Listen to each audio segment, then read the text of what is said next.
Welcome everyone to Biel in Switzerland. We have the Biel Chess Festival happening in this amazing playing hall where we have two youngsters facing off against each other. Playing with the black pieces is Jose Martinez Alacantara.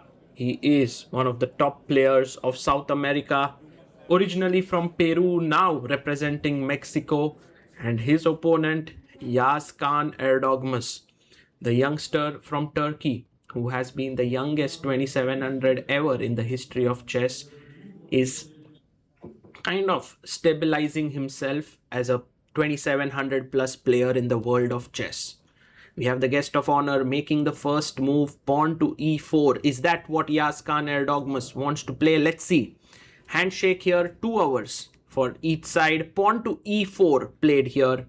And you know, BL has an amazing format of playing classical chess, rapid chess, blitz chess, chess 960, everything. And that's it. That's why it's called the chess triathlon. And right now, Yaz and Jose are playing against each other. Okay, we have the Italian on the board. One of the things that Yaz is very good at is opening prep, and that actually has something to do with the fact that he trains with Shakhriyar Mamedyarov, one of the legends of chess, and he is his coach. And I think working with Yaz has also helped Shakhriyar to be quite strong still at this age. Pawn to d3, and that's Himang Ghosh from ChessBase India, who's taking some pictures. d6, so very stable opening.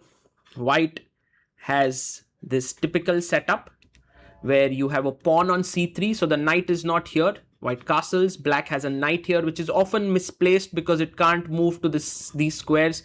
So generally black is looking for maneuvering the knight from c6 to e7 to g6. And Yaz goes rook e1. So typical moves include pawn to h3, a4, knight d2, bishop b3. You know, I can play any of these moves and still get a pretty decent position. But the thing about top players is that they know exactly what is the value of each move, what they do, and so on.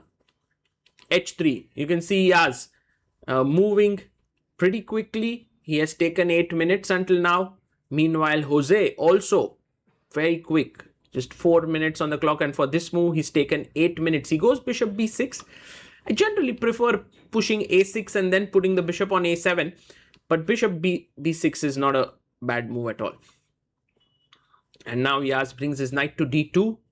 So while black also wants to get knight g6, white also wants to play knight g3.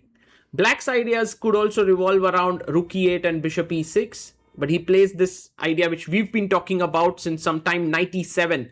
And he wants to put his knight on g6. Knight comes to f1. And now knight g6, very normal. Knight to g3 also looks good. And pawn to c6 played. So now we have almost 100% symmetry. In fact, yeah, rook e1 is the only additional move. Maybe you can play rook e8 and keep the symmetry going, but then white would break in the center. So black says, I will break first. And here's the important tactical justification. When you take, if you take back, by the way, then you will lose the pawn. Take, take, take, and black is fine. But knight takes is the reason now Yaz cannot take. He pushes in the center with d4. Just so that you know, knight e5 is met with knight e5, rook e5, and bishop f2. If king f2, check, and you lose the rook. Okay, so d4, pawn takes pawn. Knight takes pawn taken. So, complete symmetry, but yeah, Martinez gives up the bishop here with the idea that f2 would become very weak. So that's the reason why he goes bishop c2. This has been played before. Knight d f4. And now Yaz goes rook e4. And Yaz thinks for a massive 37 minutes for this move. Queen f6 played after 14 minutes of thought, defending. Look at this. There are two defenders, two attackers. Queen f3, a third attacker joins in. And now a very important move is to take on d4. But Martinez blunders with bishop c7, and it's a very, very subtle move. To even understand that this is a blunder is not easy. Let's see if Yagiz Kaan Erdogmus actually finds why this is a mistake, because he has 25 minutes. And think about it. It's like both players knew theory. And in 18th move, he's blundered. Bishop f4, he starts off with the right move. Now, you can take with the knight. Taking with the bishop already looks wrong because of knight h5 and you lose the piece. So there's no way that you're taking with the bishop. So take with the knight. And now a very important move to sacrifice an exchange. He takes it. And you could see there Martinez nodding his head. Queen f4. Again, bishop f4, you had knight h5. Queen d3. Threatening nothing less than a mate in one. He goes rook d8. Now notice, if you play a move like g6, I have knight e6. If you take, I take and mate you. So rook f d8. Now you enter in with the queen, and Martinez looks very confident. He has 40 extra minutes. But can Yagiz Kaan Erdogmus finish this game? Like, he's launched a great attack. Queen h7, king f8. And now the move here is knight f5, taking away the... Wow, he finds it. Taking away the exit route for the king, threatening mate in one. King e8. King says, I'm going to run away from here. But now, knight takes g7 check. Again, great move. King can go to d7 or e7. Doesn't matter. We are simply going to chop this off. Once you take on e6, you have to take with the king, right? Pawn takes is impossible. It's a pinned pawn. And now, bishop f5 check. Okay. This is already, if king f6, knight h5, game over. You lose the queen. So king e7, most natural move. And good or bad, you need to bring your last rook in. You're right now an exchange down, but check. Okay, king here, it's a mate. So bishop e5. Logical move, trying to block the attack. And Yaz is getting excited. He has 9 minutes and he finds rook e4. What a nice move, because now the queen moves, you lose the bishop. Rook d1 check, king h2. And already there's hardly any move. He goes rook h8. But let's think about it.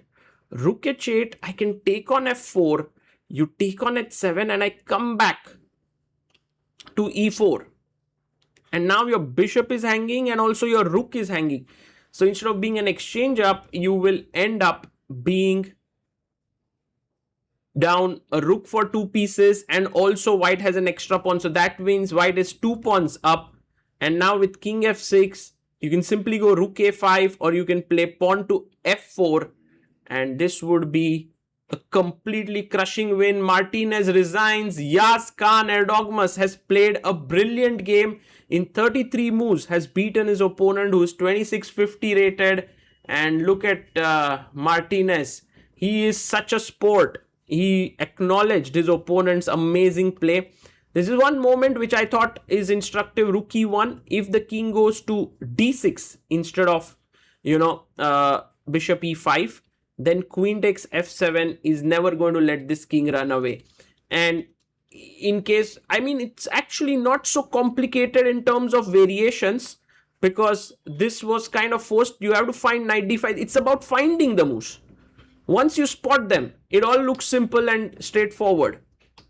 But what an attack this was by Yagiz Kaan Erdogmus, just showing his class and showing what an incredible player he is. I think what I'm amazed about Yagiz Kaan Erdogmus is that he's not just a very strong player, but he is also an incredibly he's someone who's incredibly interested at chess, and analyzing there. And a win in classical in Biel Chess is almost equal to 4 points. So that's huge, to get so many points through one game. And right now, Levon Aronian is leading this triathlon. But, anyone can win it. For nearly 60 years, the Biel International Chess Festival has brought together the best chess players and chess lovers from all the continents. Next year, we celebrate our 60th anniversary. Help us make it unforgettable. With your contribution, you can help us make the 60th anniversary of the Biel Chess Festival truly special, to invite one of the dream guests to Biel and have some surprises. See you next year.